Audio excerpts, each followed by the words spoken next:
Welcome back to another episode of the Dragon's Den podcast. Today we have on Justin Spanka and Caleb Shetler.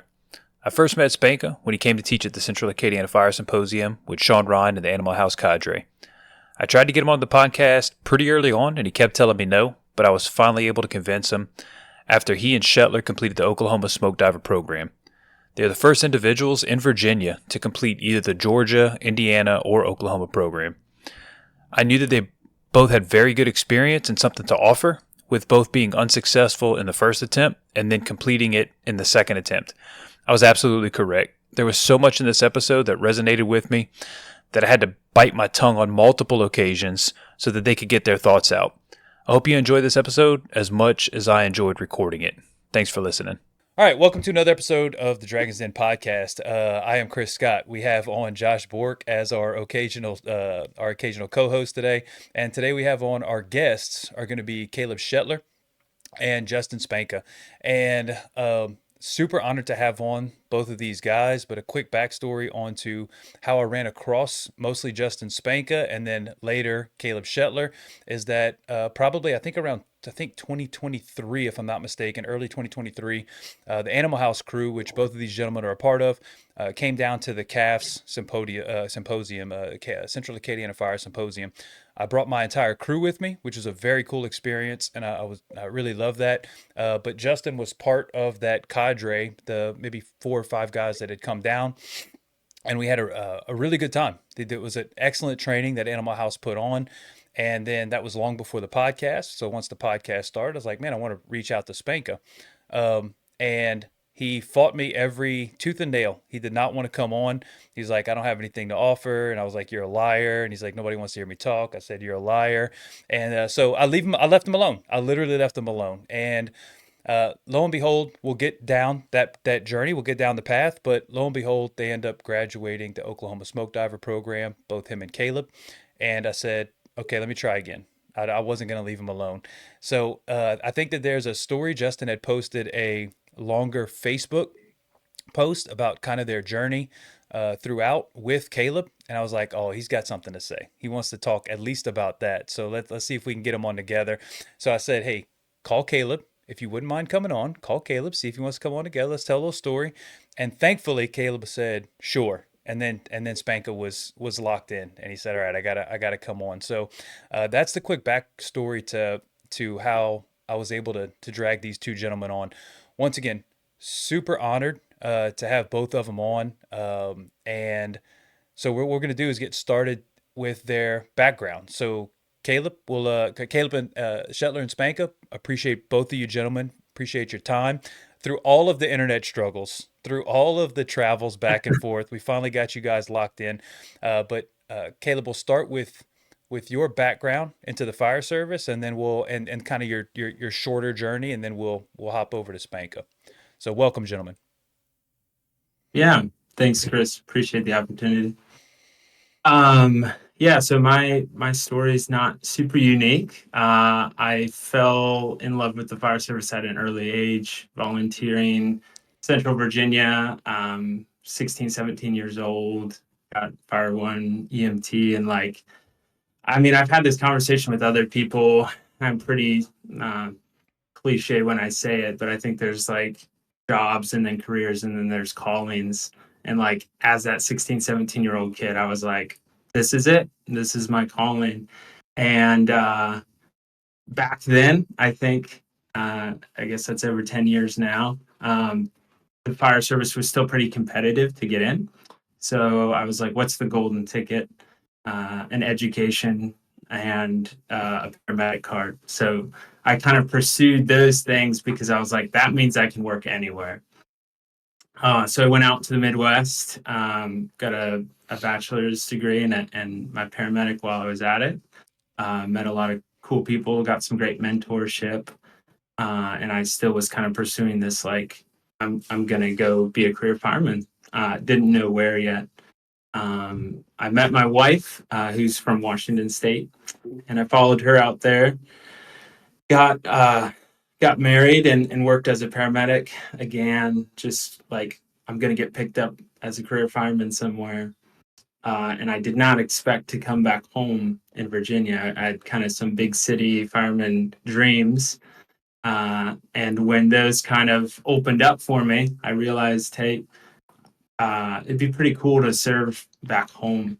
That was around the time COVID was hitting, some uncertainty. So packed up the car, came back to Central Virginia, and just really, really super fortunate and blessed to start my career fire journey there. So pretty new in terms of getting paid to do it, and kind of unlocking that side of things. But and in and around the fire service for a minute, and just super grateful to be here today. What, just let me ask you, how old are you? You said you started when you were 16, and you're how old today?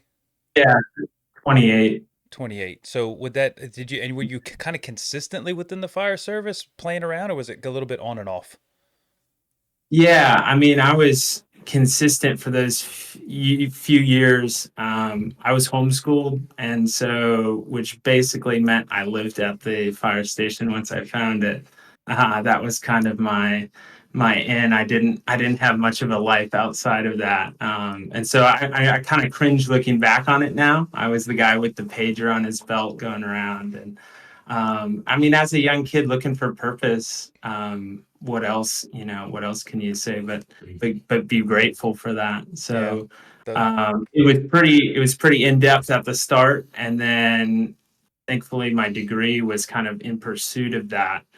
So it's Bachelor's of Science and in International Rescue and Relief. So it's kind of a school that had a pretty unique program, which allowed us to do some things towards public safety, but then also we spent a semester abroad. So doing medical clinics. I went to Nicaragua for a semester, and we actually ended up getting to work with the fire department there, and just exposed you to a lot. I think that's what those early degrees are for, is just exposure to a lot of things, and super grateful for that. But it was kind of intermittent through those years, and I would come home and volunteer, over the summers and things like that. Always kind of had a place for me. So I know Sean Ryan. He was my chief back in Ruckersville, which is where I cut my teeth, and he always had a place for me and let me keep my gear there even when I was over at school. So yeah, there was some good times, caught a few fires, and didn't look back. Excellent. Yeah, those homeschool kids, man, those are some losers. No, I'm You playing. gotta watch out for them, man. They're I home sneaky. I homeschool my own. I homeschool my kids, and Josh is homeschooled, so I got to, obviously I'm playing. Yeah, we'll get to Sean Ryan here at some point. I invited him on to the podcast, and we're gonna get him much later down the way, but we'll get into his story shortly. Excellent. We're gonna start to tie all y'all's stories together here in a minute, but Spanka, go ahead and let us know. You got a little bit more time in the service, in the fire service, but what you got? Not much more time, man. I Yeah. started shortly before COVID, so about a Oh year yeah. or Oh, so so not before. too. Yeah. It's Yeah. similar. Got it. Is yeah, we're actually like a couple days apart in age as well. But yeah, I think his story for the fire service definitely started a little bit smoother and um, earlier than mine. Mine was not on the table for me early on. I went to college, honestly, just to play college volleyball. Ended up getting a degree in kinesiology, minors in coaching and psychology. Uh, totally just in the pursuit of getting a physical therapy doctorate. Worked in a physical therapy clinic for about a year, realized no consequence here. It's boring. I'm not feeling challenged. Uh, kind of looked up what I could do to actually be physically challenged. Pretty much just landed on military, fire service, and police. Realized I'm not the cop type at all. Military seemed fitting. Both my parents military. My older sister is currently active duty. My brother's active duty. In my family of five, I'm the only one that's not retired or currently active duty. So I'm the only let down in my family. Sure. But yeah, no.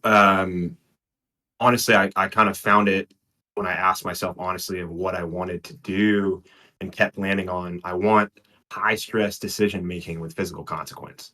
So I need my physical nature to allow me to excel in a physical environment where there are real consequences for making poor decisions under stress. Again, kind of leads you down a really short, narrow career path. Found the fire service, honestly, by my mother-in-law, who's lifetime volunteer, bunch of chiefs in her family, long fire service history in her family. She recommended the fire service. It honestly allowed me a way to stay near my girlfriend at the time, who's now my wife. Met her in college. So it allowed me to stay closer to her on a job. Honestly, went into it for more of the medical side. Always had a lot of interest in the medical side. Got into fire and EMS, realized the fire side was way cooler. As much as I love being a paramedic, I realized that I like one side of this job a lot more than the other. And I think that's fine. As long as you don't complain about 90% of your job, I think it's all right. Sure. But yeah, other than that, found training early. I started going to conferences early. I basically got picked up by Sean Ryan really early, right out of the fire academy. And yeah, we kind of talk about he shepherded both of our fire service careers very early on, which was I'm super fortunate for. But it essentially created this environment where everyone around me was pursuing excellence, and if I wasn't going to do that myself, I was going to get left behind. Which again, it's just a really cool, a very fortunate for me to be in an environment like that as early as I was. Let's dig into that. We've got a little bit of your backstory there. Part of the reason that I drug Josh in for this was because without to any if you listen to me on all the others the podcasts we've done or the scrap, I talk about the origin story of our cadre, and it really revolves around Josh. Where when we were going to go teach at CAFS the next year, when we got offered to go do a search class, I was like, once again, I'll say it again. Josh, I drug in some guys to come help me out do that stuff, and Josh at the end of that said, "Hey man, when we go to CAFS, it'd be cool if we had some shirts, right?" And I said, "Man, shirts are expensive. I don't have a name. I don't have a LLC. I don't have any of that stuff." And I complained to him about how difficult that process would be. And at the end of that, he said, "Yeah, man, it would be cool if we had, but it'd still be cool if we had some shirts." And I was like, "This dude." So we went all in on. We went all in. I went all in on building the name and the company and the shirts. I don't know what side, yeah, and the shirts. But Sean Ryan was part of that. When I looked at how to form up a cadre, I looked at Sean. I called Sean and I was like, "Man, you have a really cool thing going. I saw what y'all were doing. I saw the brotherhood that y'all had kind of formed, and let's kind of go down that path." That's why I kind of drug Josh in, because without Josh saying, "Hey, we need shirts before we go teach," we probably wouldn't exist. That's just the reality. So I kind of wanted to go back to Sean Ryan, Animal House, and how y'all both got involved. Like, so did y'all come in kind of at the same time? Did he grab y'all at the same time? Um, what is it like teaching outside of the department? What does it mean to y'all within the department? And I'm going to let y'all kind of have y'all's own say on that process. Yeah. I mean, first off, I think Josh is on to something. You can get firemen to do probably a week of work if you give them a sticker and a T-shirt. So that's kind of the origin story of us. So Animal House. I mean, this is Sean's story to tell, but the way I was involved in it was it started out of the volunteer house, so Ruckersville Volunteer Fire Company. So we had training coming out of that. So we were like a volunteer company that was getting asked to go teach career departments. So that's pretty cool, you know.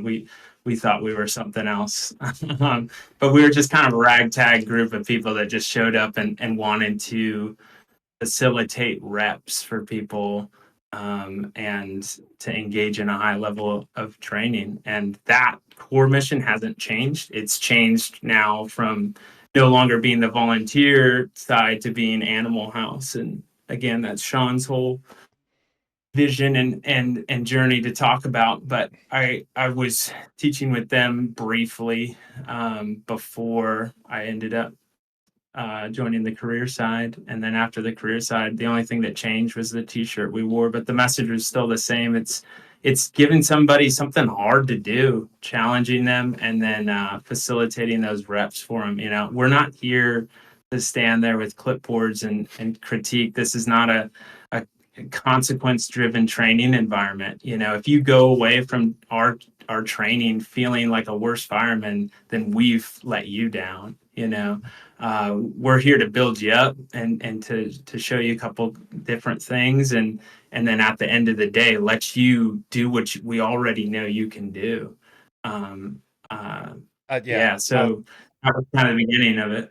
Yeah, I'll speak to the difficulty part on a personal level. Josh has never been to an Animal House training, but very quickly, we talked about this off camera. When Spanka came, they did a 2-day down at Calf's, and I remember on the second day, he said, "All right, guys, we're going to pick up the pace on this second day. Today, we're probably going to hit it about an 8 or a 9 out of 10 on the intensity scale." And I remember the previous day really sucking. Like it was like for me, it was very difficult. And I said, "Whoa, whoa, whoa, whoa!" I remember asking Spanka, Wait, if today's going to be 8 or 9, what was yesterday?" And he said, it was about a 3. And I was like, "Oh my God, like I might die today. I might literally die today. I don't know that I can handle it. Like that's 7 more rungs of crappiness that you're fixing to put on me." And it was terrible. He wasn't joking. It was it was miserable evolutions. But I will say that on the plus side of that, it was an excellent training. That it was good. I remember very specifically one of my firemen coming out and saying it was an eye-opening moment to him, where a lot of guys say, I can do the job. I'm good. I don't need to work out, that kind of stuff. And he had come out saying like it was eye-opening to the point of this job can be ridiculously hard, and Animal House as a cadre pushed his physical limits. So you're saying that you put out hard reps. I am attesting to that because our guys went through hard reps. I remember doing my rep, being outside, stripping down after dragging out one of the Animal House crew guys, and then they were like, "Oh, you got a mayday," and I was like, I can't do anything. And thankfully, there was another crew to go in and handle the mayday, and they started dropping guys like, "You're dead, you're dead, you're dead," and then it was like we got 3 down firemen. Only 2 were good that are in there. They were very, very good reps. So I want to support that. So very quick recap. You started out Animal House on the volunteer side, and you continued that process on the paid side. So Spanka, how did you come along on the Animal House side? Yeah, so I've only ever been career. I know he had kind of a group of people. They were calling it the Denim Mafia back in the day. And so, right, to get your denim as part of this organization is a big deal, right? For you to get a instructor denim to be part of Animal House takes a couple of what we call survival days, and that's just a day we have in our academy that has been around for a long time. They've been running similar events prior to. It officially became Animal House probably 3-ish years ago, to where he put a brand to it, a name to it, gave it a logo, basically did all the things you did. And that I was a part of Animal House before it had the name Animal House, just like Caleb was. And then, yeah, once it officially got its legs, it was really cool. I felt I was already a part of this survival day cadre. I wasn't a denim mafia person at that point, right? But I was a part of this organization that I could identify with, and it was really cool. It's just a bunch of studs, man. Guys all around me that knew more than me, were physically performing better than me, and just had nothing but knowledge and experience to give. And I thought that was awesome. I think once it got the official brand, I think things kind of went to another level. Again, this is Sean's story, but my my experience just watching it has been really cool. I think giving it the brand started upping the intensity of the training a little bit. However, I think it upped the accountability at the instructor level. So it could no longer be like, hey, you're doing this really well, but you're actually falling short on all these other areas of life, the job, attitude, physical preparation. Honestly, I think our selection process just started getting a lot tighter. It was a lot less like, hey, I'm buddies with this guy. It became a lot more, you need to be meeting this performance metric. You need to be taking care of yourself. You need to be a good human, right? First and foremost, which is really cool. Yeah, so to see it grow into that kind of organization where our own cadre selection process is so tight, right? When a new instructor is being presented potentially and all the instructors kind of make a face, right? It's cool to have some sort of selection process that's not necessarily like a good old boys club, but you need approval, right? And that's a really cool organization to just be tight with and a part of, something to be proud of. Yeah, Chris and I, Go ahead, Josh. well, Chris and I have had those same conversations when it comes to a guy that's, that's doing things, maybe he cares about the job, but lacking in other areas. It's like we can talk about it and we're like, yeah, he cares about the job. I mean, anybody can care about the job, but like you mentioned, are you dialed in on your physical fitness? Do you look the part that you're supposed to be in the job? If you're into the job but your physical fitness says otherwise, are you really? And just that character piece as well as how important it is to have cadre members that are of good character, that are going to treat people all right, that are not trying to put people down, like you mentioned. So that's really encouraging that they're doing the same things with Animal House. We've had a lot of run-ins, or just moments where we could see that, and see the positive and negative attitudes and their effect in training. Right, we've had moments where all of us have gone overboard, and you're like, "Ooh, that doesn't get a positive response from the people you're training." And both of us kind of being nerds, to be honest with you, right? Or both of our background is in academics.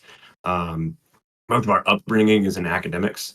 And I think our passion for instruction comes from that background. And to be honest with you, by far the worst instruction I've ever had in my life has been from the fire service, by far.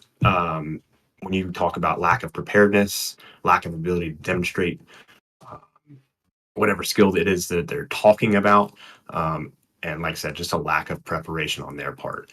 So that to me fuels my passion for instruction through Animal House. And I think that is a common theme among those instructors. So for us, like showing up extremely prepared, taking our ego out of it, right? I know, Scott, you talk about, Chris, you talk a lot about that. It's just taking your ego out of it, presenting something as simply as, hey man, this is a way that I do that works for me during this training evolution. If you want to give it a shot, go for it. Either way, we're going to put you through this training evolution and you have to finish this evolution. So whatever method you choose, if you can be successful with it, great. We're just going to give you the evolutions to pressure test whatever method you want to do, right? We constantly use that phrase when we provide training. It's one of my favorites. We reference something, I'll not swear, right? But BS confidence. A lot of guys were like, well, I would just do this, right? That is like Animal House is like, oh, yes, like tell me what you would just do and let's see it, right? I will always follow up with, I've got my stuff in my truck. Let me go get it. Let me see, demonstrate to me what you would just do. Yeah. And so let's go ahead and pressure test your theory that you likely have not pressure tested. There's something about that. I love that. I love giving the opportunity for guys to see what works, what doesn't work. And most of the time, honestly, they show me something. I'm like, man, that works a lot better than the way that I was teaching. Adapt a little bit, and that's awesome. But there are certainly enough times where we see that aha moment of, man, this plan that I had doesn't work, or doesn't work in this environment, or man, I have not trained on this theory that I've had. And so I think that's something that's like really special that Animal House provides Yeah, Yeah. I want to And say. Go ahead. I'm sorry. Go ahead, Caleb. Go ahead. Go ahead. I was just going to add on to that too, from the transparency of the instructor and student relationship too. Like we're pretty passionate about that. Of like, the more transparent you are, the more credibility you buy with that student. And we're not going to pretend that we work for Jobtown USA. And we're not going to pretend that some of these high stress skills that we're showing, that we have actually done these on real May days or real calls. Like, I'm not going to lie to you. I'm going to say, hey, these are best practice things. These are things that have worked for us in the training environment. If I have a real story from a real call, we'll insert that. But we're not gonna feed you a line. And I think the fire service, that's a really difficult thing sometimes. That really clicked for me one day. We were talking with another buddy of ours who's in training, absolute stud. Shout out Chris Hine, former Army Ranger, and he was talking about how they can quickly tell, in the military, someone's pedigree by their uniform. They call it double scrolled. So you have basically the unit you're attached to, and then what deployment you're on. On your shoulders, and they can quickly just size somebody up. I think in the fire service, that's really difficult for us to do. You give somebody, a scowl there, and a leather helmet, and man, that guy's salty, right? Like if I just have a terrible attitude and a leather helmet, man, that guy must know more than I'll ever know. And so it's really difficult to kind of figure out and sift through who knows what, and what somebody's background is. And I think there's a lot of value in all, different like backgrounds and departments and everything. And to sift through that as a learner is sometimes really difficult. So if we as instructors can get ahead of that and not make the student have to come up with their own perception of you, if you can just lay that out for the learner, as part of the beginning process, then I think you can jump into some actual practical, tangible things and get on with the day rather than trying to have a facade of something you're really not. Man, that was beautiful. That was beautiful. I love everything you just said. I could dive into. I swear, Caleb, we need to bring you back for a whole nother episode, man. That you got a lot. There's a lot going on in that brain, and I want to hear it. But we got to. Unfortunately, there's a lot more to talk about. I do want to talk about the pressure testing one time. I remember Justin at the CAS conference. You were talking about we did a little bit of RIT stuff, and you said who has webbing in their pocket. And I was like, I got webbing. And you said, well, let me see it. And I pulled out this, 300-foot piece of webbing. And you asked one question, what do you plan on doing with that? And I said, I have no idea. And you said, then why are you carrying it? And I said, I don't know. And then we went on to, that modified, the modified the Anderson rescue strap, and you were like, hey, you can build one of these, and we labeled it on my department. It is on my department within my crew. It is the Spanka strap. It's still the Spanka strap, and it will forever be the Spanka strap. But anyway, it was one of those pressure testing things. Hey, you think you're going to use that? If I would have said, yeah, I'll use this strap, you probably would have said, good. When we get inside that building, I want you to pull that thing out and figure it out. I will say though, Skippy Grisham, who does the sound for this podcast sometimes, when we did our evolutions and Josh was there, he knows, he got to a point where he was struggling. He goes, can I use the webbing? And I said, sure. Like, I truthfully didn't think it would work. He lassoed the feet of the victim. Was it you, Josh? Were you the victim for that? It was either me or it was Alex. But yeah, he did. He girth hitched it and pulled him right out. Yeah. I was like, oh, it worked. It actually worked. So sometimes it does. Right?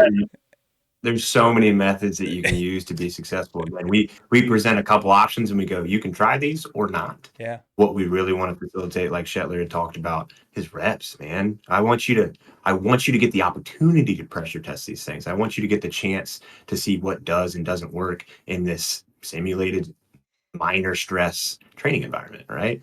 We can't simulate the stress of a real call or a real mayday, but we can put some real weight on them. We can take away some of the view. We can make it difficult to hear. We can physically fatigue you prior to having to do this, right? Firefighter rescue and firefighter mayday surveys are phenomenal, right? We're getting the data. We're seeing that a lot of people are being rescued by interior crews. You think those interior crews are not tired already?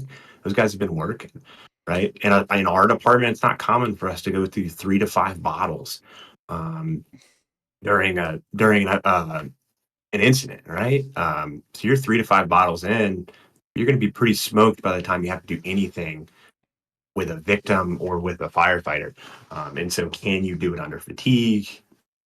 Yeah. Right. We want We gotta to figure it try out. to answer some of those questions, right? We want to answer some of those questions prior to actually having to do it under real stress. Sure.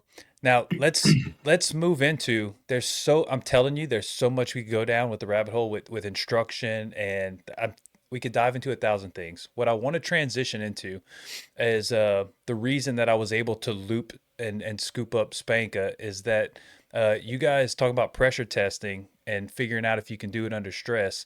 Is that y'all both attempted Oklahoma smoke diver? Y'all went through twice together. Y'all were successful, and y'all will tell the story. But y'all are both the first. You're VA1 and VA2, the first smoke divers to complete, first and second to complete within the state of Virginia, and that's Oklahoma, Indiana, and Georgia, which is very impressive and very cool. So I want y'all to start down that process when you talk about pressure testing. What made you want to start it, and what was that? I'm going to give y'all the floor for the journey through that, because we have Josh, who is right. I'm a point the wrong way. Yeah, we have Josh down here who did Mississippi, and he may or may not be interested in also going to one of the sister programs. So he's all ears right now about y'all's what y'all are fixing to say. So go ahead, gentlemen. Yeah, I think all those programs are great, man. I'm so stoked to hear about anyone go through any program: Oklahoma, Georgia, Indiana, Mississippi, Florida, right? Tennessee, all the other programs, right? Guys that are bettering themselves. Hell yeah, man. That's awesome. I'm stoked to hear people in the pursuit of bettering themselves, excellence, however you want to call it, right? Chasing competence. So I want to preface it with that. Something they talk about at Oklahoma, right? You're elite, but don't be an elitist. I think that's really important before you start talking about smoke diver brand at all. Because I think a lot of people, as soon as you start talking about it, their brain shuts off, right? They're like, oh, this guy thinks he's better than everybody because he went through a 6-day class, right? And by no means is that how I want to preface this. However, right, comma, but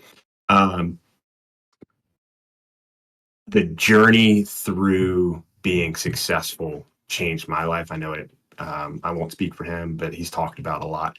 It's changed his life for the positive, and it greatly had a huge wave effect on the people around me, which was awesome. We found it kind of through our friends. Our friends mentioned this program. I was like, cool, I want to go do something hard, is really how that started. I knew nothing about it. None of us had ever met any smoke divers. We didn't know anything about the program really. I could see a couple clips on Instagram for Georgia, and I was like, whatever, right? I'm fit. I was a strength and conditioning coach. I'm an exercise nerd. I've been fit my whole life. No big deal, right? We take it fairly serious on our first attempt. We qualify for Oklahoma. We picked Oklahoma truly because they're the only place to give us a shot, right? We didn't have a preference when we started between Georgia, Oklahoma, and Indiana. Georgia's hard to get in, Indiana's hard to get in, Oklahoma's hard to get in. But Oklahoma actually said, come on and try out, right? And I felt like what a great opportunity. I can at least try to show them like, hey, I belong here, right? So I show up, both of us try out, we do well. At the tryout, we get humbled by a few things just at the tryout. Some things that are really hard if you don't practice them. Who would have thought? We get selected for this first program. Again, both of us fit individuals, and we get crushed, man. I nerd out about gear. I nerd out about exercise. I nerd about nutrition and hydration. And I showed up and underperformed and failed every single one of those things that I thought I was really good at. I thought, no way am I going to fail on a physical component, right? And I get dropped on performance on day 3 during PT. I thought, no way is hydration and nutrition going to be a problem here. I have a background in this. I spent all of day 2 in full body cramps and could not catch back up. And I spent all of day 1, 2, and 3 under eating because I was so nauseous and I couldn't take in any more food because I was under eating, and it was this vicious cycle, right? And then we get into the fireground stuff.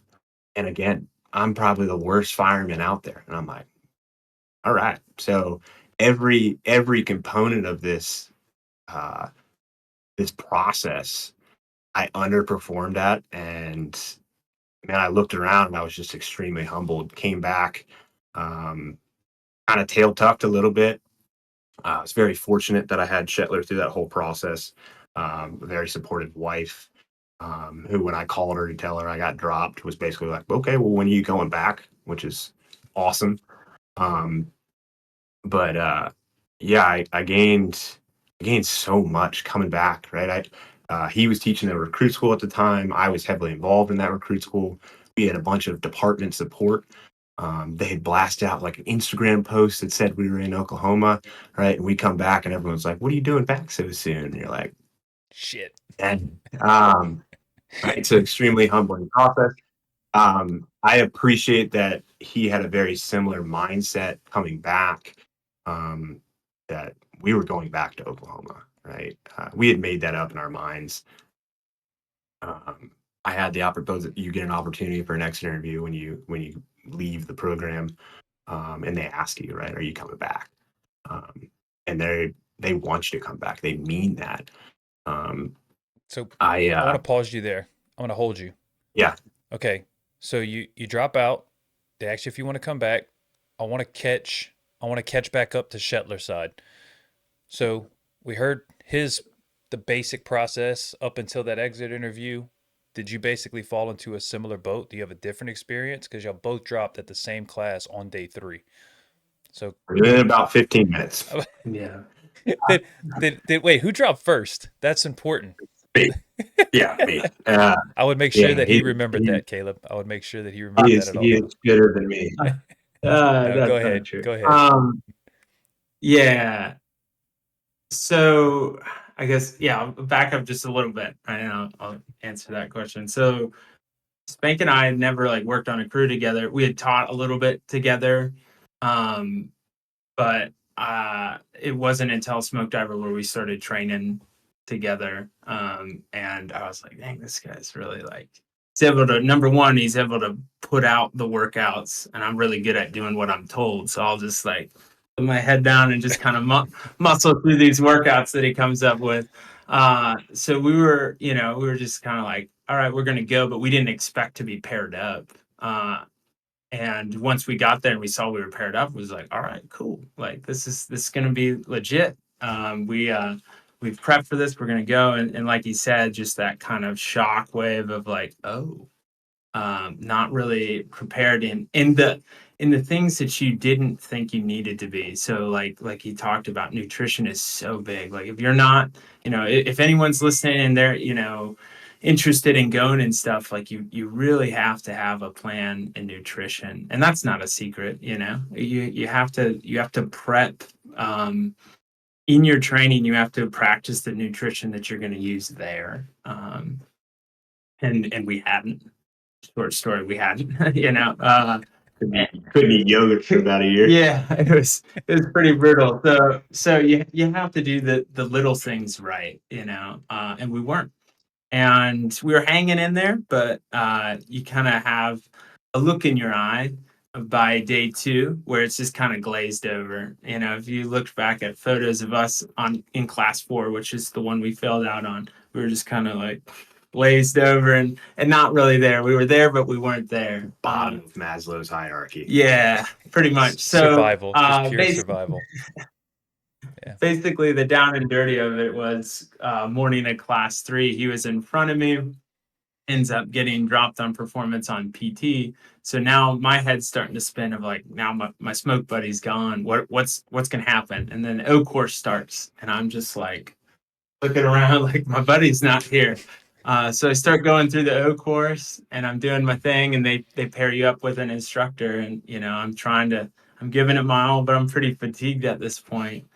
And I get up to the hoist, which is something that drops the most people. It is, you hoist 1/2-inch rope, and you got 4-inch hose on it, and or 6-inch hose, sorry, and you're hoisting it up to the second story twice. And on the lower, I just let it slip, and I was at muscle failure at that point. And I brought it up again and let it slip again, and the whole time the instructors are, they're in your ear, and I kept giving it more and more attempts, and it just didn't budge at that point. And broke down, because I felt like at that point I had let Spanka down, I'd let myself down, I'd let my pregnant wife at home down. Mine's pregnant. Yeah, and it was just, I was a hot mess for a second. So just like, again, the smoke diver environment, just like,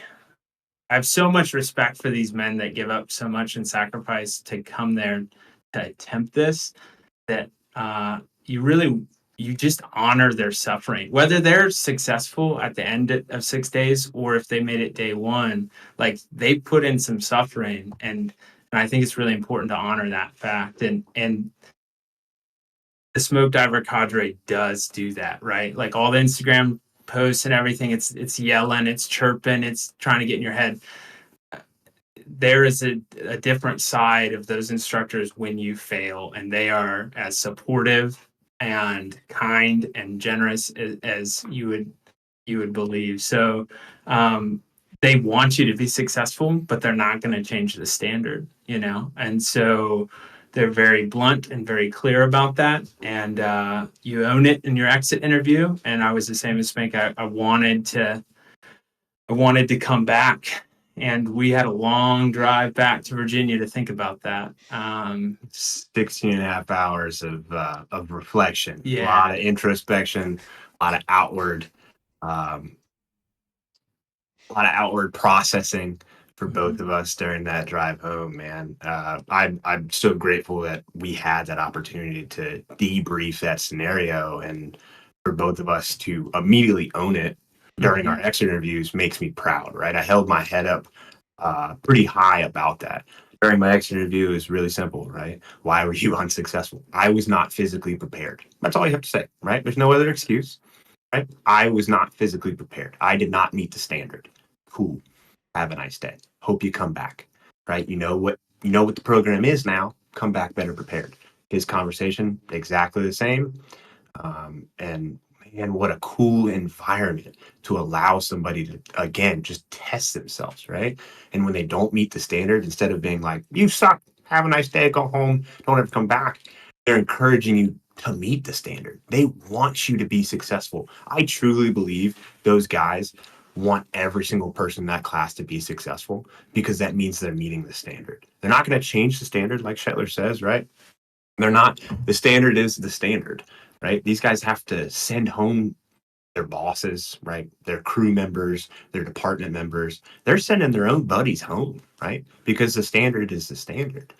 And I think, again, just what a cool environment to facilitate something like that, where it doesn't matter your rank, doesn't matter your experience, your salt, how good you are as a fireman. If you don't meet the standard, Let me come back better prepared. Josh, if you have something, you can cut in. I don't know if you had something on the brain. Yeah, couple small thoughts. I experienced all those things that you did. That is what drew me to that space with those types of individuals, where you're amongst the highest of achievers, whether you're successful or not. And that's what drew me to that program, and any smoke diver program is, I want to know, am I who I say I am? And when I say that I'm prepared, when I say that I'm physically prepared, am I really? And that's what any smoke diver program will do, is it'll test that. Like you said, pressure testing things. It'll test it and let you know. do you meet the standard or not? And the motto for Mississippi Smoke Diver is the goals are set, will you measure up? And I felt that many times where I didn't feel like I could measure up when it was tough, when I wanted to quit. But you just learn so much about yourself in that time where you're really questioning everything, but you really learn a lot about who you are and uh, whether you're gonna quit or you're gonna keep going and keep pushing. And mad respect to you guys for for not quitting and giving it your all. Even though you didn't make it on that first go, you didn't quit, you didn't walk away and say, I've had enough. You at least tried and were dropped on performance. So that's nothing to be ashamed of. But yeah, I definitely experienced a lot of the things that you did as well when it came to seeking a standard, seeking hard things, and that's what you're going to get when you go to any of those programs. So, a couple of I that's just think I think being unsuccessful in that program was probably the best thing to ever happen to me, man. I think it's going to sound crazy. I think I would have been a worse person had I been successful on my first go round, right? It would have just verified my ego. It would have said, oh, everything I'm doing right now is good enough. We're good. I am much better as a fireman, as a man, as a husband, as a friend, as a training partner, because I was unsuccessful. It was the first time in my life that I'd really set a goal and came up way short. I fail things, I screw things up on the daily, right? I'm a very flawed human being. I'm screwing something up every day, right? I'm learning something every day. But for the most part in my life, all my major goals I've accomplished, fortunately, on my first attempt, right? College, um, my first fire department I applied for, medic school, any fire training I've done up to this point, I've always just kind of been successful. And I've been towards the top end of that class, and to go into an environment where I am the bottom end of this class, and you don't measure up. Um, wow, what a humbling moment. Yep. And I'm so fortunate for that. I really do believe I'm a better person um, for having gone through that program. Not better than anyone else, but just a better version of myself for having been through that program. So Yeah. let's pick it up. You both did the exit interviews. Y'all recapped with the 16-hour drive home, talking about what went wrong and whatnot. What was the conversation like? Of okay, we need to do it again. Was it a? I'm assuming it was a slightly different conversation, but go through that process, and then eventually, once again, you were successful. We know how the story ends, but we regroup. What happens? We got on steroids. Is that what Um, that's what happened? We got on a test and trend, and we Quick said we're cycle. coming back. yeah. Go ahead. I'm messing with you. So yeah, with any of these journeys, I mean, this is a calendar year in between classes, So this is not like a let's go back and freshen up and we'll be back in 3 months. This is a long journey, and I'd be lying to you if I said it was just like a Rocky montage movie of us just like getting after it for that next year. That would have been cool, by the Because there way. was high. That would be Rocky Yeah, it would montage have been would have been cool. Would have made a great Instagram post. it would. But I think any goal that you're pursuing that's it's at that high of a level, there is going to be some doubt. There's going to be a lot of doubt, and I would ask anyone listening right now, like when's the last time that you signed up or you stepped up to something where you didn't know the outcome? I mean, that's a humbling question to ask, especially in our business, and I think that itch gets scratched sometimes with our job, because like as firemen, it's like, oh well, we don't know what's going to happen on scene, and so we go to 911 calls, and we, that's what we love, is the uncertainty, and we fix it, and we go home and we pat ourselves on the back, but we never know when that next call is going to come, and whether we'll be able to step up to it, and smoke diver doesn't mean that you are always going to be successful, and it's a great example of that. So we kind of go back, and quickly that like failure, disappointment turned to excitement for the next year, right? And so we started prepping, and that's why I love training with Spanka, is because he uses his background to like what's the smartest approach, what's the most effective approach for training and stuff. And so we quickly launch into that.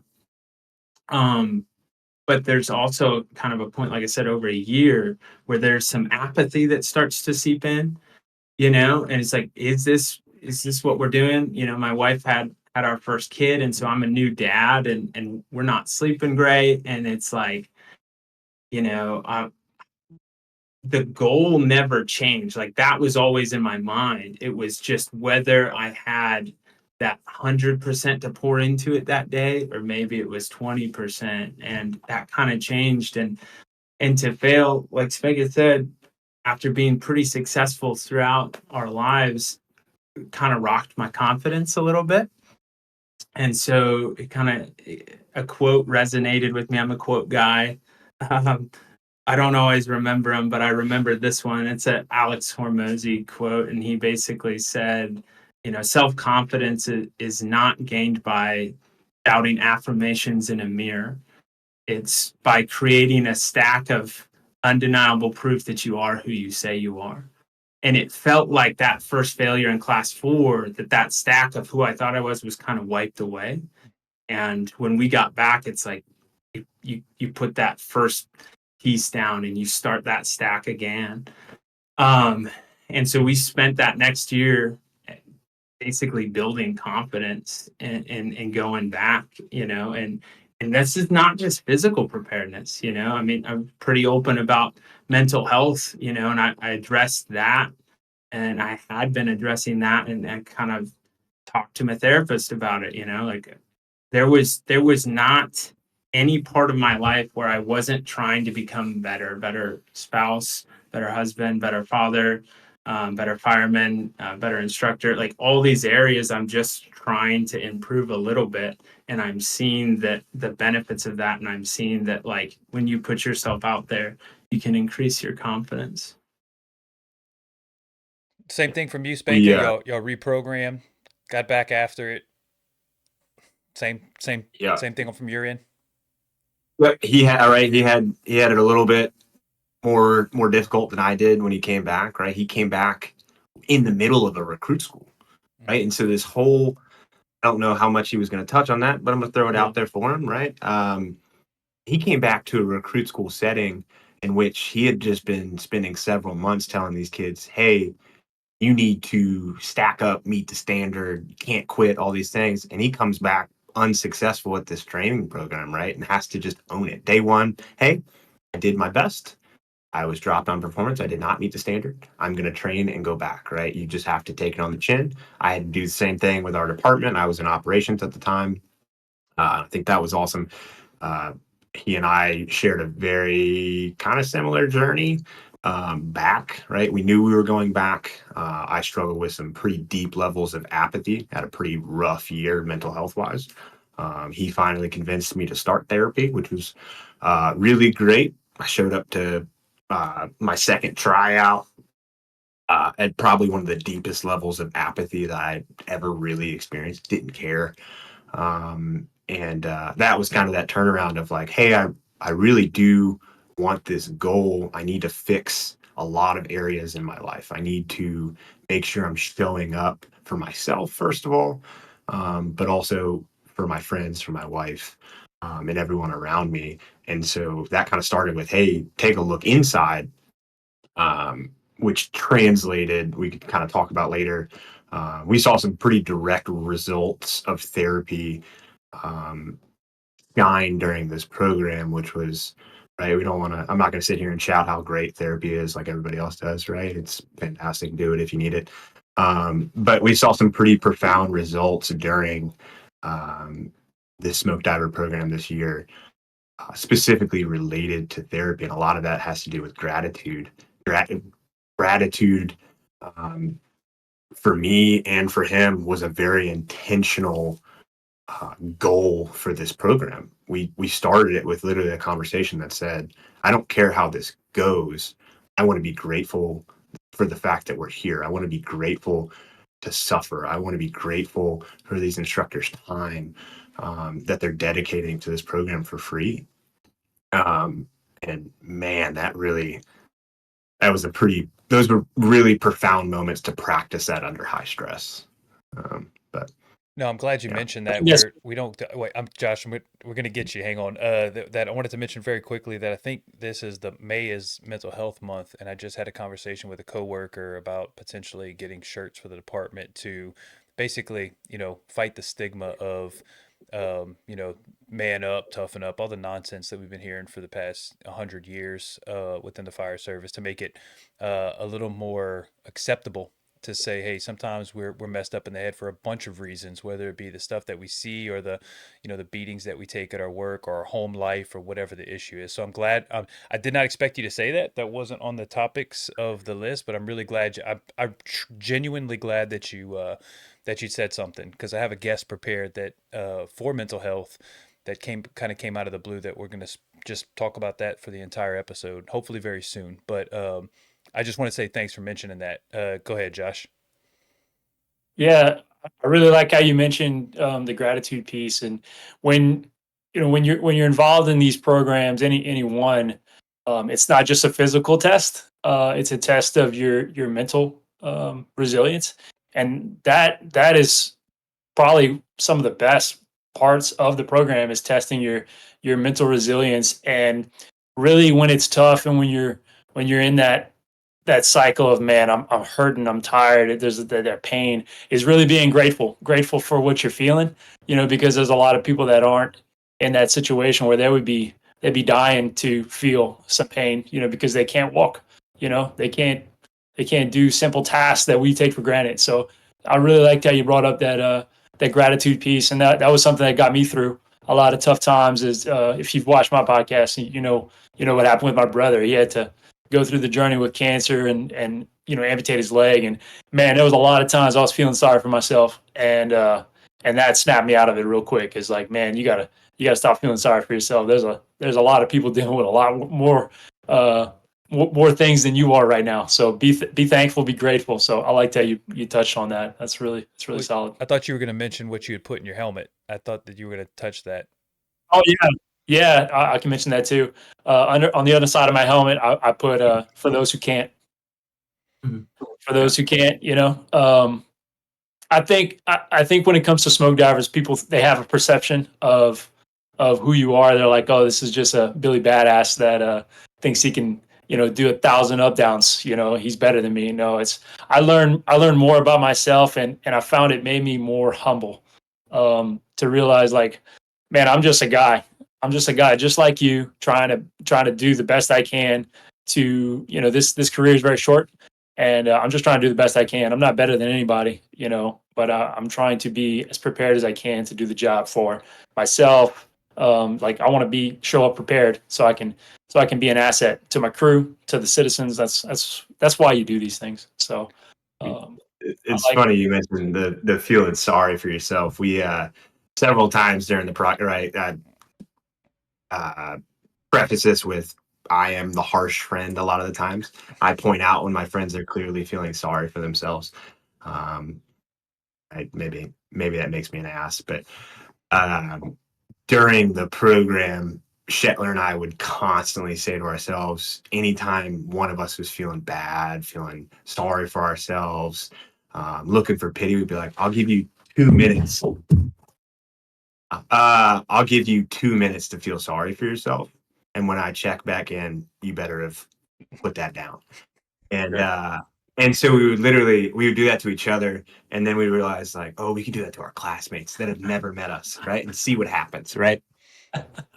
And so this whole program, honestly, like, we probably look like such goons. We're just smiling, like, the whole program. And anytime someone's feeling bad, we'll be like, I'll give you 5 minutes to feel sorry for yourself. You can be quiet and be sorry for yourself alone, or you can join this group conversation and we can all have a good time. And people would kind of get a little laugh. They're like, I can't believe this stranger is talking to me this way. And I think it really, like, woken like a brotherhood sense in that environment that a lot of guys, right, they're feeling really lonely. Some of those guys have been through 3, 4, 5 smoke buddies during this process, Yeah. and so they don't have anybody. Yeah, I think that's a really useful tool. Every time during smoke diver, they're asking you how you're doing. Um, when you're suffering the worst, of course, right? Our answer every single time was grateful to be here, sir. And you could see us anytime they would ask it, I would get this like obnoxious smile, and you could see it, I'm sure, if they took a picture of it through my mask. And I had one of the instructors say, I can't even take you seriously because I could see you smiling through your mask right now. We got made fun of a whole bunch for a lot of reasons, valid reasons mostly. One of those was specifically by about day 4, day 5, the instructors would purposely ask us that a question like, how you boys doing? Let me guess, grateful to be here. And I'd be like, yes, sir, grateful to be here. And yeah, it was a really cool practice. You talked about like the toughness that is perceived when you go through one of these programs, man. If they captured photos of me on the edge of my bed every morning at Smoke Diver, you would not be like, man, that guy's tough. If they captured, these moments of like deep, profound gratitude that I was experiencing during some of the hardest physical suffering points during this program, uh, I don't think they're going to see me as tough per se, and they're certainly not going to perceive me as tough when they see me like crying as I'm like graduating. After this 2-year goal was finally met, and realizing that all my hard work had kind of paid off. Also realizing the journey had just started, which is like, right, you can cry for that too. Realizing that now I have to uphold this brand forever, which is even a more funny process where you're like, wow, I'm actually the worst in this environment. So yeah. I checked in with you to Sean. Obviously, I could have texted you, but I was like, I'm gonna leave him alone. So I don't know. I think that it wasn't every day that I checked in, but like, hey, how's Spanka doing? And he kind of, not to say it shocked me, but it makes sense now. He said, I want to say on day like 4, I was like, hey, how's he doing? And you must have been checking in with Sean at least at some point, maybe at night or something, because he goes, I think the boys are holding up really well, or I think they're doing. I don't want to say that he said you were breezing through it, but that whatever he said gave me the impression that y'all were doing really well. So obviously, by you saying, just happy to be here with a big old grin makes me think that y'all, not to say that you breezed through it, but you apparently, whatever it was preparation or mental or therapy, combine everything together, y'all seem to handle the second like considerably better than the first. Is that fair? I was at the first go round, I was at bottom of Maslow's hierarchy, right? I could not think, I could not learn, I could not speak because I was worried about food, shelter, and safety, right? I was not getting enough food. I was not feeling safe. Yeah, it was bad. I wasn't sleeping. And so I had gone nonverbal the entire day 2, right? I can't learn. You're not taking in information. You're really just surviving. This second go round, for us, I think we were very physically prepared. We had a really good nutrition and hydration plan as well. And we could actually learn. We spent 6 days truly not just surviving, right? I think we reached a point where it's like, yeah, I got to really screw something up to be unsuccessful here this go around, which is a cool feeling. We knew that anything could happen, right? We still have to perform. You still have to pass all your evolutions, right? But I knew it wasn't going to be because of a physical reason. I knew I was doing the things that I needed to be doing, or I had already done the things that I needed to do. So I actually spent time. There's no way I could have been grateful in my first go around because of how unprepared I was and how physically poorly I was performing. This go around, I could actually take it in and be grateful.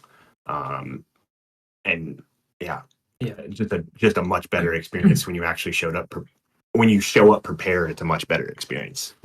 And I'm sure most people kind of know this by now, but like the thing that gets highlighted is like all the physical stuff. But like Spanka's saying, this is some of the highest quality training and reps that you're going to receive anywhere. I mean, these instructors are teaching around the country at the highest levels. And so the workouts and the PT, that's your buy-in to get to that training. And so, every morning when we were done with the O course, we'd go and, we'd hype each other up a little bit, and we'd be like, all right, let's go take our victory laps, which was just going to be the run, which we both like look forward to, because then you're able to get some nutrition and some water in you before the run. And then after that, it was just game on to learn, to learn from these outstanding firemen and get some actual reps. So yeah, it's going to take a little bit to get there. Those first couple days is building up that fatigue, and then they kind of really unleash some high quality reps for you. Excellent. Josh, got anything there? You good? I really like what you mentioned as far as that. Now, with you guys being Virginia 1 and 2, obviously you didn't have anybody to help train you. I was kind of in the same boat. Like, how did talking about your background in fitness and exercise? Well, both of your backgrounds, but how did you train? And for the audience that they're interested maybe in doing any smoke diver program, what was your approach the first go round, and then the lessons you learned and tweaking the training going into the second go round? So how did you train? And with that preface, like you didn't have a mentor to say, okay, this is what you need to do. You need to do this and you're going to be successful. So yeah, like I think we got in gear a lot early on this prep, right? We're always training in gear, and that's important. But I think we got on the calisthenics in gear a little bit earlier, but we build that fatigue resistance in your gear a lot earlier in this prep as well. And so learning to suffer and hydrate properly for a long session was kind of step one for us. But we also just took a progressive overload approach and made sure we were actually peaking around the correct time. Again, I can get super nerdy on the exercise science side of it, but you can also just, again, slowly build up reps. They know the movements, right? It's up, downs, push-ups, mountain climbers, jumping jacks, lunges, right? It's not complicated. It's not meant to be complicated. And so, yeah, just doing those, making sure we're getting lots of O course reps, making sure we're doing lots of running. And I almost treated it like triathlon training, if that makes sense. And so I would break those three things down like sports, right? Or sorry, like each event in the triathlon, right? So your calisthenics is its own little thing. Your obstacle course, job, functional stuff, that's its own thing. Running is its own thing. And so there were days where, right, like triathlon, where they swim, bike, and run all on the same day. There were days that we would do calisthenics and O course and a run all in one day. And then there's days where we're just focusing on obstacle course. There's days where we're just focusing on calisthenics. There's days where we're just focusing on running. And I think that kind of approach will work generally for most people.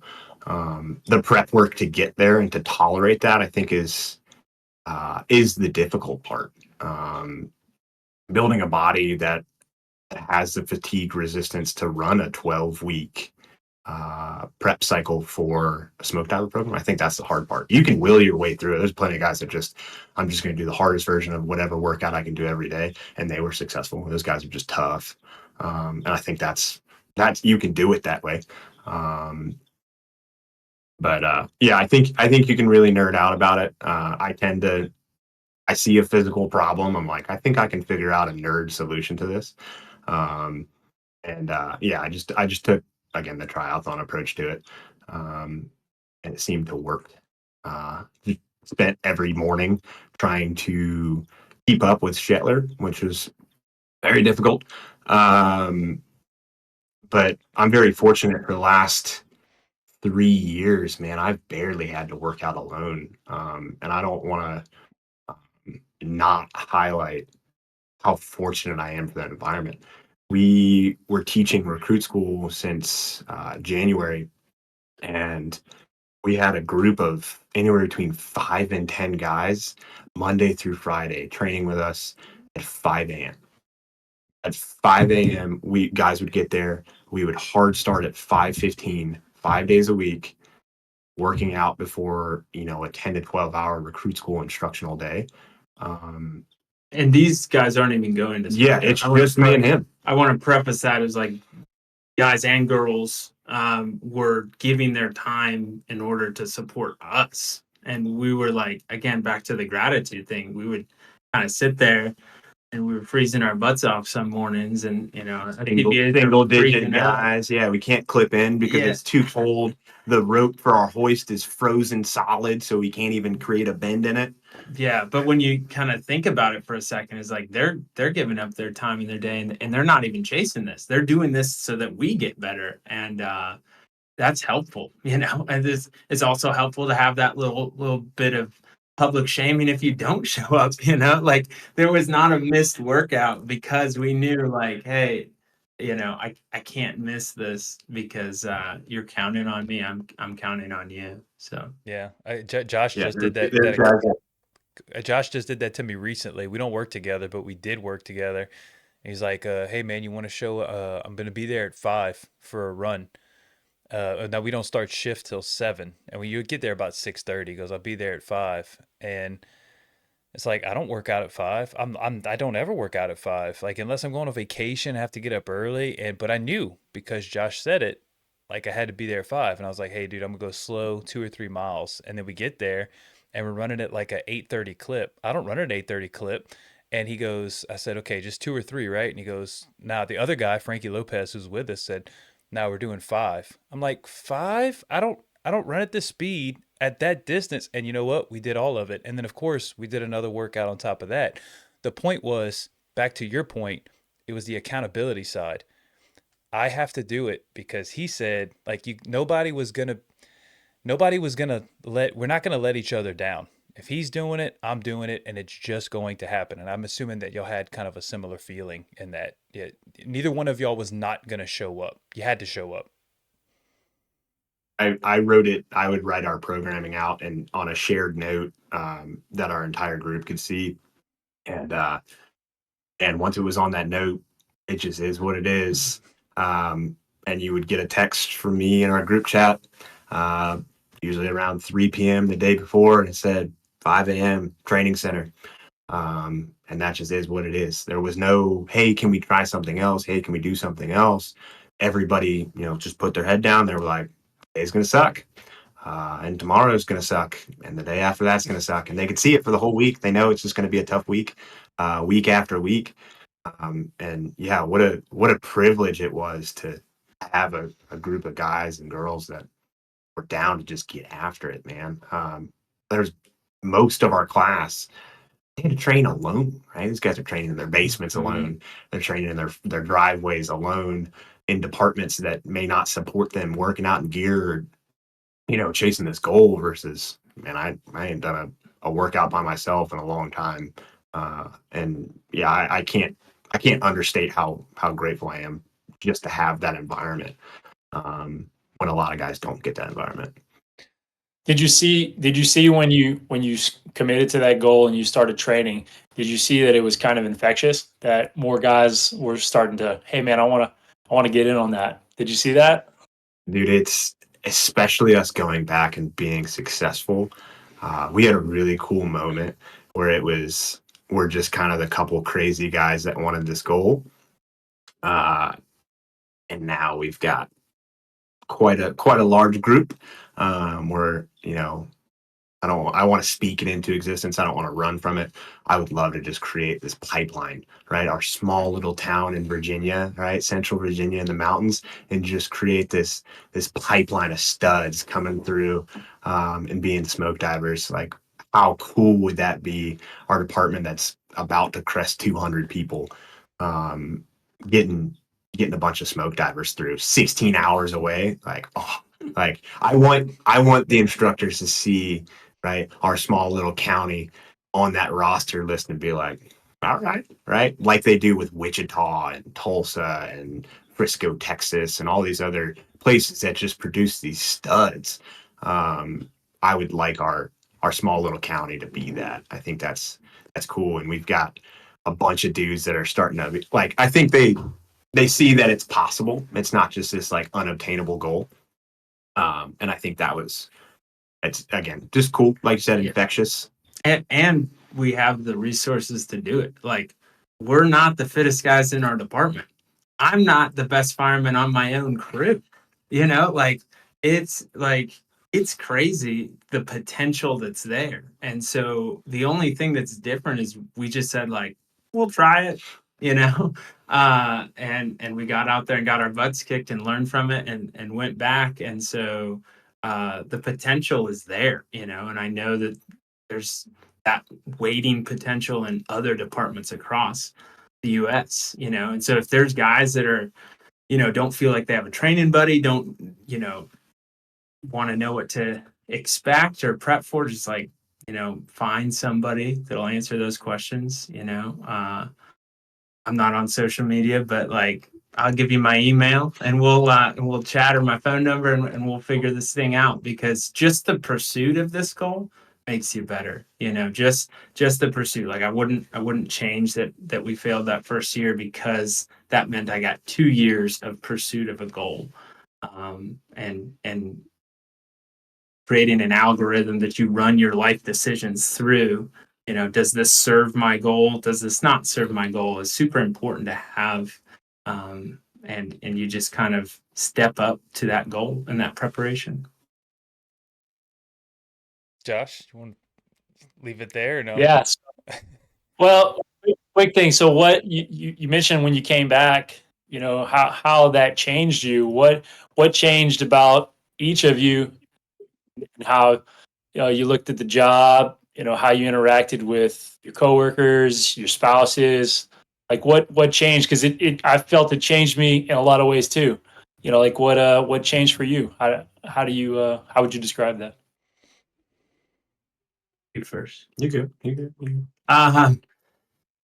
You know, we we're still kind of processing it. It's still new. So when we came back, thrust right back into that recruit school environment. So we're with the recruits until June, where we go until we go back to the field.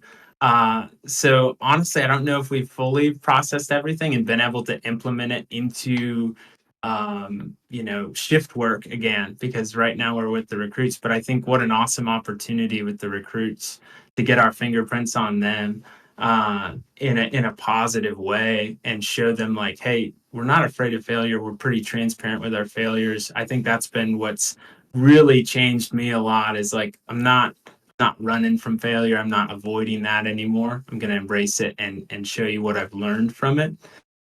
So I think, I would hope the recruits are able to kind of see that from us.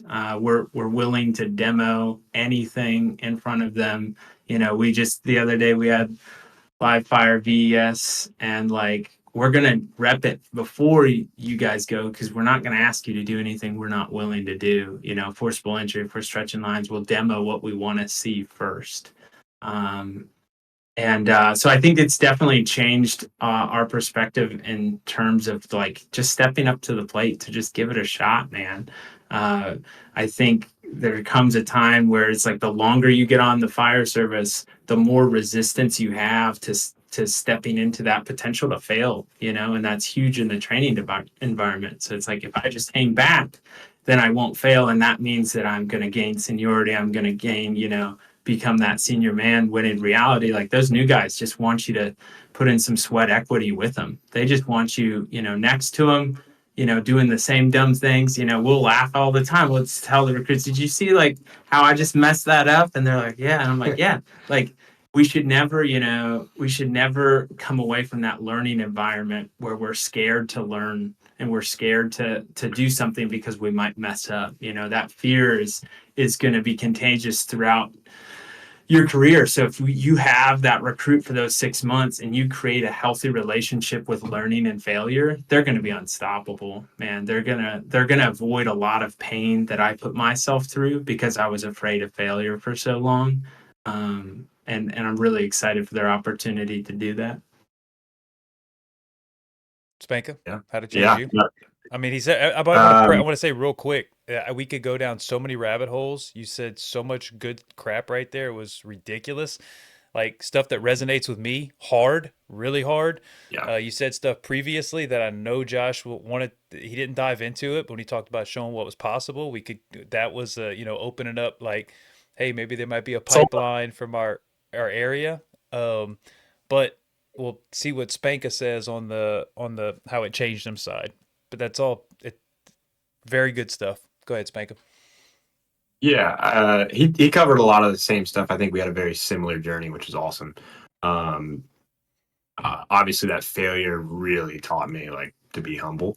Again, I went in thinking that the physical component was a no factor. Right? Turns out it was one of my biggest points of failure. So the humble pie that I got served, I think, really helped. But honestly, just all that I have is to echo some of that same stuff about being able to perform in front of somebody else and be like, I am just the same as you. I failed just the same as you. I'm willing to come out here and do a rep, even if it means I'm going to look dumb in front of you guys. Right? We all, I'm sure, if you've demonstrated enough, have screwed something up in front of people that you're supposedly teaching. Um, and I think embracing that is super important. And again, like we talked about, we want to allow the recruits to see that and not just be the senior man that I think a lot of us have had at one point, where they're living off of who they were 5 years ago or 10 years ago, and they're so afraid of performing this skill because they don't want people to see that they're not the firemen that they want other people to believe they are. And I think that prevents a lot of people from actually training. That prevents a lot of people from actually putting themselves out there.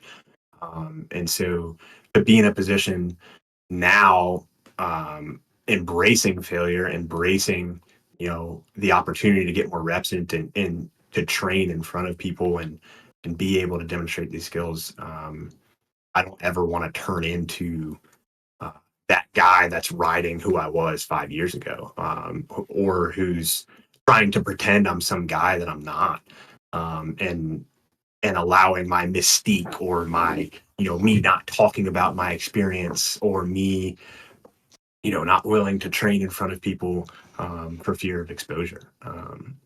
Again, Yeah. seeing those all the guys at Smoke Diver, they demonstrated a VES rep for us in the program. And you talk about a high pressure scenario. Obviously, there's no real victim, but they've got to perform in front of guys that they're trying to build respect from. And I think we both took that for like, all right, there's some pretty high stakes there. And that was a really positive impact for us. Yeah. I'll say one more thing, and then if anyone's still listening, hopefully this can be tangible for them. If not, we're still blabbering. We'll keep going all day. But I think a reminder of what learning feels like. So this is a phrase we always tell the recruits. We hit them a lot in EMS, whether it's book work or on the hard deck, whether they're sweating and they're tired. And we say, this is what learning feels like. And we try and hit them with that multiple times throughout Academy so that they remember that and so that it sears into their brain. Because I think there's this perception of Academy is hard and you do that and that's the uphill climb. And then the rest of your career, you're good, right? There's no more pain associated with learning. And like there is, there absolutely is. And so rather than feeling that discomfort of like, oh, I'm really anxious that person I respect and look up to is going to see me and think less of me, think less of me as a fireman, think less of me as, a driver or a paramedic or a man. Like we take that so personally. And so there's that resistance with learning. So we start to feel this resistance, and I'm like, I don't like that, so I'm going to avoid. I'm going to withdraw, and to remind anyone, like whether you're a year in, 10 years, 20 years into the job, like learning is painful. Learning hurts, And this is what learning feels like. Do that, and have a short memory. I'm watching my daughter learn to walk these days. She falls a lot. When she falls, she cries for about 10 seconds and then she gets up and then she keeps going. And like for her, learning is a non negotiable thing. Either she learns or she doesn't develop. And like that's the same with us as firemen. Either we learn or we don't develop. And if we come with that same intensity to our job each day, like the decision's already been made. You're gonna do the thing, or you're not gonna develop. Beautiful. Absolutely beautiful. Um, so we've covered, we covered all the topics? We feel comfortable where we're at? Yeah, I mean, it seems like they've touched on everything. I mean, what are you boys? Yeah. You I, boys, th- man, a lot of wisdom coming from these I, guys, d- these Virginia boys. I could expand I don't know about that. greatly on almost everything that they said. I'm like, there was so many things that hit. I was like, oh, you said this, I have a perfect example of that. And I could keep doing that on loop, but it would be a 7-hour podcast and me saying, let me give you all the examples of the things that you just said. One very quick one, just one little quick one, talking about not wanting to learn. My dog just come tell me hi. One example is just like talking about not wanting to perform in front of other people. That was me for so many years. For so many years, I was like, okay, I did the things in the rookie academy and a pretty decent fireman, and then you get I got complacent. I know that I did. And then when it comes time to say throw a ladder, and it's like, when's the last time I really performed that? Oh, you got to tie the clove hitch. Like, when's the last time I actually tied? Like, oh, and you got all the companies are out there, and it's like, and that was me for way too long. That was me. And thankfully I've gotten out of that, and I go down my own path. But now anything that I ask my guys to do, and I ask them to do a lot, I'm also doing. There is no like, you go do the thing and I'm gonna do nothing. Like, just, you got to go do. I'm in the evolutions with you. I don't always do it first because sometimes it's just guys that are better at it. Like, I'm not the best door forcer, so my crews will force maybe those guys to do it. But I'm also gonna force the door. But like, all of you said so many things that I'm like, that resonates, that resonates, that resonates, and it was all fantastic stuff. Um, I'm gonna let you guys do final thoughts, and we'll let you clean it up on both of your ends, and and then we'll put a bow on this thing and call it good if that's all right with y'all. So Works for me. Yeah. yeah, Spanka, and we could talk. I know we could talk a long time, but we'll Yeah. let you give your I can finals. yak about it I forever. think you need to bring him back on for an episode 2. We And we got to almost get him back. I think he definitely deserves an episode. He's the smarter version of me, better looking, fitter, less tattoos, nerd. I say the same thing before you get going. I say the same thing about Josh constantly. I'm like, he's Yeah. better, he's more fit, he's a man of higher character. He's just Yeah, just a way better version of me. You know? I just seem to be the dirtbag version of all my friends, I think. That just is always poking and pushing buttons and forcing accountability, I think. That's what it. No, I think I listen to a lot of podcasts about a lot of different topics. I really love leadership, honestly, more than most other topics. And something I would love to be able to give back to the fire service as an important tip, I guess. One of the few things I think I can offer is to help people create consistency in their life, create some consistency at the firehouse, right? For me, that looks like making things so routine that it's weird to not do them. I think a lot of people right now, it's weird for them to work out at the firehouse because they never do it. It's weird for them to train at the firehouse because they never do it, right? I am very fortunate that I've had a crew that's bought in the last couple of years, and I've been given the opportunity to kind of lead training and PT and hold the crew to that standard. So I think if anyone's looking for tangible tips, it's take on some ownership. Take the ownership of leading training. Take the ownership of leading PT for your crew.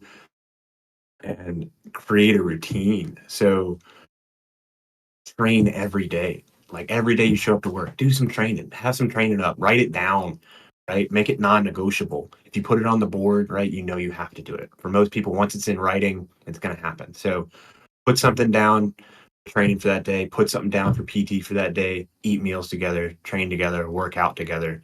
I think sometimes we don't put enough emphasis on those basics. And I think for a lot of guys, it's weird for them to train. It's weird for them to work out instead of being the opposite of, man, we didn't work out today. Like, what's going on? Is everybody all right? We didn't train together. What's going on? Is everything all right? I think creating that firehouse culture is really important. Um, and so if you're looking for that, if you think your crew's lacking that, if that's what you desire, I push everybody around me, be that guy, right? Find the resource, be the resource. Yeah, that's the biggest piece I have to offer. I'm constantly pushing these guys, pushing the guys around me, to be the resource they wish they had. And I think um, that's a really good tool, that people can use. Again, be the resource, create habits, create routines on your firehouse, train more, work out more. Okay. Shetler, what you got final thoughts before we wrap it up? Yeah, I'm gonna get close to the mic so this comes through Oh, clearly. now you sound very clear. Um, Oh, he sounds sounding sexy now. Go ahead. uh, if you're waiting to feel like you're ready, you're you're probably never gonna do it. You know, it's that simple. So uh, I'm not saying everybody needs to go be a smoke diver. I'm not saying everybody needs to go teach in recruit school. I'm not saying everybody needs to go get their degree or anything like that. But if you're waiting for permission, it's not going to come. And I've been somebody who's waited a lot in my life and thought, like, you know, maybe next year I'll be a little more confident, or next year I'll have the tools and the resources to do it. And I'm really, really grateful for just like attempting things in my life where I did not know the outcome. And that creates a lot of accountability towards your preparation.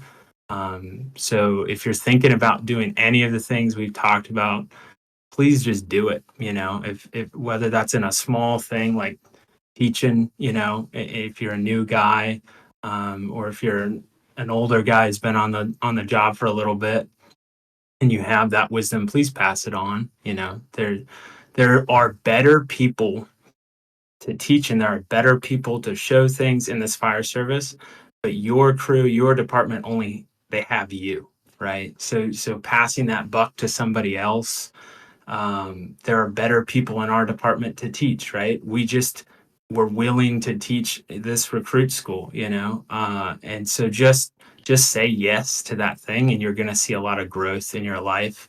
Don't wait for permission to do it. Just start doing it. That's it. Beautiful. Beautiful. Pulling the clips for this episode is going to be remarkably easy. It's going to be easy because I could probably skip to any little thing and listen and go to and like, okay, that's going to be a clip. It's going to be pathetically easy. Um, all right, gentlemen. If they hear you, if they see, like, man, I like that Caleb Shetler. Not only does he have a great mustache, but I want to hear more about him. Where can they contact you? You don't have to give out your number if you don't want to, but if how can they get a hold of you, being that you're not on socials? You can DM Justin Spanka on his Instagram. Yeah. So No, I think I gave you my email.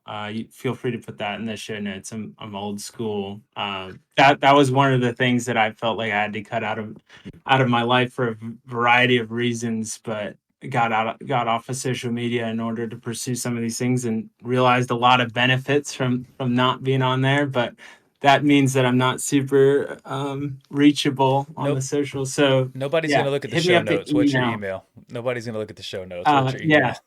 email? ShetlerCaleb@gmail.com. SHETLER. There you go. And they say, if they say, you know what, I don't really like Shetler, but I like that big hunk of a man over there named Justin Yeah. Spanka. How do we get a hold of Spanka?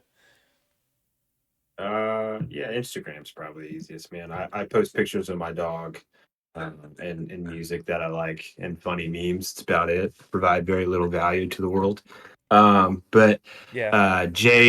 underscore Spanka. He had to look it up. I literally pulled it up. I was like, I don't know what my thing is. Don't try to catch him on Facebook. but He'll if call you- you a if- boomer and he'll never check it. So don't even go Yeah, to dude. Facebook. If you just look up Justin Spanka on Instagram, I'm the only Justin Spanka in the United States.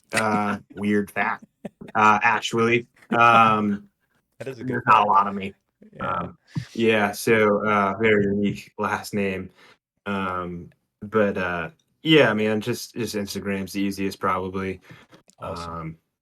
I don't know how much words of wisdom I have to give Yeah. people. I'm pretty dumb. We're just here to help out, man. Just a dude, man. That's what I love about that's what I love about all three of you, Josh included, is that y'all all say that y'all are dumb and like we got nothing to offer, and y'all are all lying, because y'all are all have a lot to offer, a ton to offer, and truthfully I believe y'all are studs. I've said this many times. I think very highly of smoke divers because they put themselves through very, very hard things that I have not.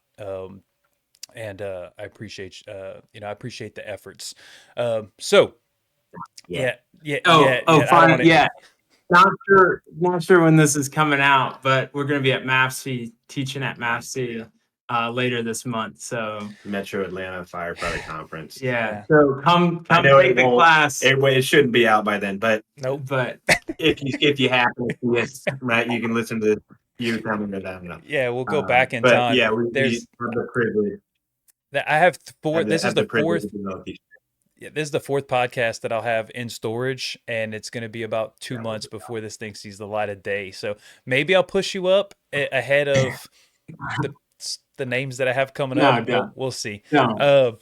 All right. Put up clips of me sounding down. Yeah. All right, gentlemen.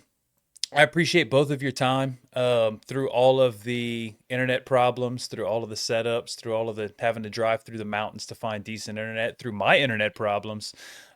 Truly honored to finally be able to drag on Spanka, and then we got the bonus of Shetler, who's probably better, who was better in the first place. He's is the Josh version of me. I told you. That's why I drug him along. So we're gonna wrap that episode. Man, I ain't gonna lie to you. I'd love to have you back. I think y'all got a lot more up there to offer, but maybe yeah, neither one of y'all want to come back. So we'll call that the next episode of the Dragons Den podcast. Like I said, reach out to those guys. I'm sure they'd like to talk to you if you got something that they believe they can have something of value to offer you. Just go ahead and reach out to them. So thank you guys for watching. Thank you guys for showing up, including Josh with that great head of hair. And we'll see y'all on the next episode. Thank y'all, gentlemen. Hey, man.